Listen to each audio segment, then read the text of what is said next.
We begin this news hour with the continuing fallout from the military coup in Sudan.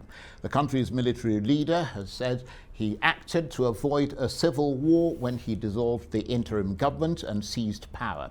Speaking a day after the coup, Abdel Fattah al-Burhan also revealed that ousted Prime Minister Abdullah Hamdok is being detained at the general's own house. General Burhan said disagreements with Hamdok and other civilian leaders had reached a critical point. There were people talking about racism that was driving this country to reach the civil war that leads to the fragmentation of this country, stabbing its unity and social society. These threats were in front of us, and we saw it broadcast to all people, and everybody was talking about it, without equivocation and without responsibility, that these issues have a direct impact on the national security and on the armed forces. This issue reached a deadlock, and the armed forces had a clear decision to make. As this issue could not be silenced, I met the commanders more than once, and we feared things could be out of control. So we took the decision to return back to the popular revolution and the possibility of achieving their hopes and slogans. This is briefly what we want. We want to continue achieving the demands of the people and achieving the state of freedom, peace and justice. We are now in a dangerous situation. If we were not united and consolidated, then we will be driving this country into a fate that we all fear. We are watching it, and it is not so far from us in our regional and international surroundings. Well, the general also dissolved all of Sudan's trade unions. Hundreds of people continue to protest against the coup, despite a violent response by security forces on Monday when at least 10 people were killed and dozens injured as a result of soldiers opening fire. The UN Security Council is meeting to discuss Sudan today. Phone and internet services are still down in the country and the airport remains closed. They started shooting with fake bullets, then real bullets. I saw 2 people fall to the ground. There were 11 soldiers and 2 military colonels in a military vehicle shooting. The vehicle went over the injured twice. Well, for more on the coup in Sudan, let's bring in Arise East Africa correspondent Mark Bicachi, who joins me now from neighboring Kenya. Good to see you, Mark. So Sudan's most senior military general has been giving a very long address. Summarize for us what he's been saying. Well, he's basically saying that, number one, he took this action to try and save the revolution, that he feared that there was going to be a coup, and it is a coup that he's trying to stop. He's also trying to make the case that he's trying to save the revolution for which the people arose against Bashir all those years ago. Now, on the face of it, he's saying all the right things, except we must remember that Bashir was not a person, he was a regime. This current general was part of the regime. It is the army that took the steps to remove Bashir. And so if you look beyond the veil, this is a self-preservation move, especially given that the chairmanship of the council was up for the army and it was supposed to be handed over to civilian rule as they prepared for elections. So this is definitely, on the face of it, a bold-faced lie. The international community, the United States, even the Gulf states are unanimous in this opinion. And what's your sense, Mark, from where you are in neighboring Kenya, of the mood of the people in Sudan following this military coup? Is there a sense that the coup should be resisted and the transition protected? Yes, quite. From what you hear, or from little word that comes out, is the people are committed to the restoration of democracy, to the return, really, to the agreement that was made post Bashir. And the reason for this, I think, is that the people have not forgotten. As you remember, it was just 2 years ago when they were on the streets again trying to defend and to get back to democracy. I don't think they have forgotten. I don't think the country has healed from that. And I think the military miscalculated. If you remember, and just to see where the general is going here, if you remember, they tried to stage demonstrations saying that the members of the public want the army to take over. That was followed by other demonstrations a few weeks back by pro-democracy movement. So on the propaganda side, the military is really suffering here, and the people don't seem to be taking it lying down. The military will try and use force. Now what remains to be seen is for how long the people will hold out against the might and of the military.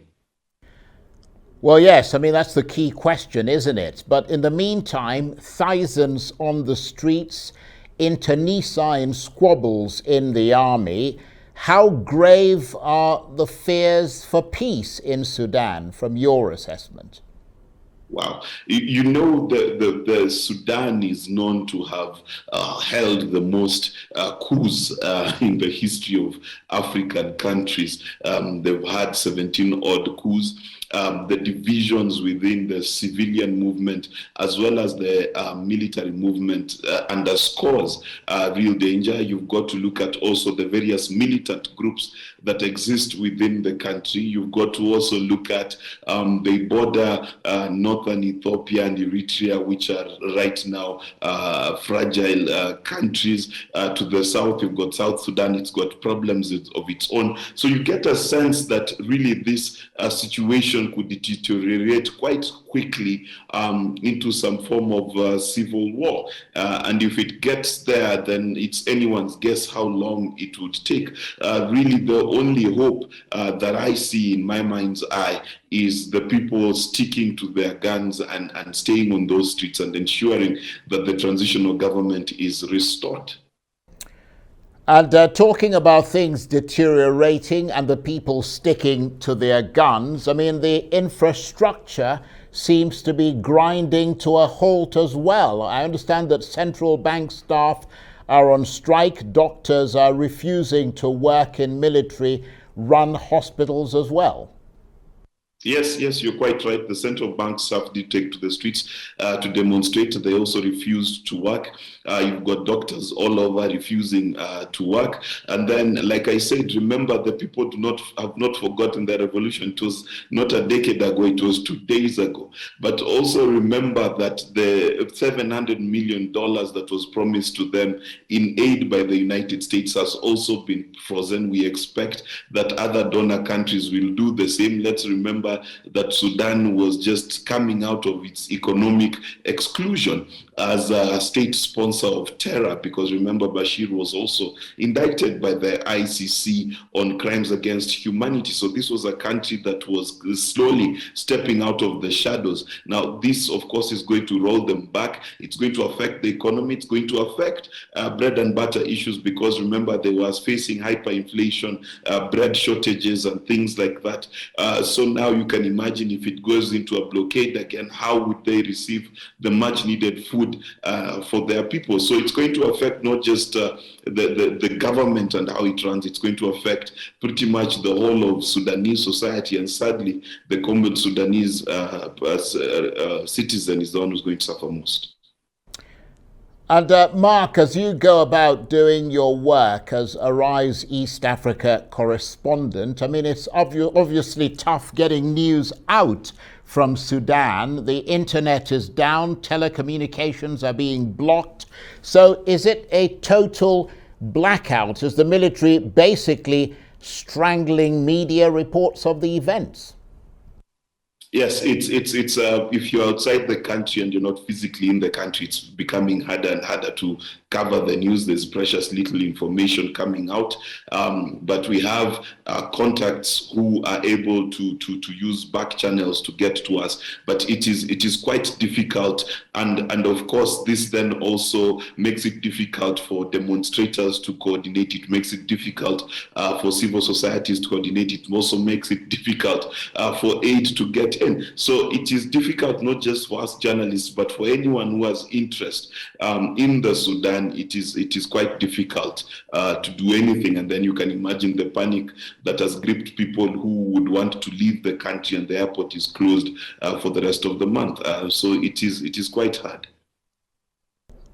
And Mark, we've got less than a minute. In terms of the actions that are being taken against Sudan, you touched on this briefly. The U.S. suspending a big aid package, Washington demanding the release of the Prime Minister, the restoration of civilian rule. So clearly not smooth sailing for the Sudanese military.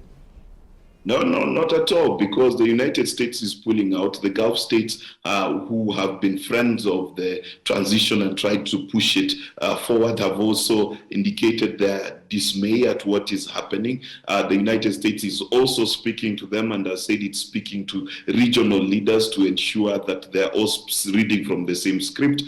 So in terms of the international outlook and international relations, the military is going to be grossly isolated. But then again, whether this will affect them and change their minds is tricky, because remember, they were in government when Sudan was a pariah state. That is just a return to normal. Okay. Mark, thanks very much indeed. Mark Bicachi, Arise East Africa correspondent.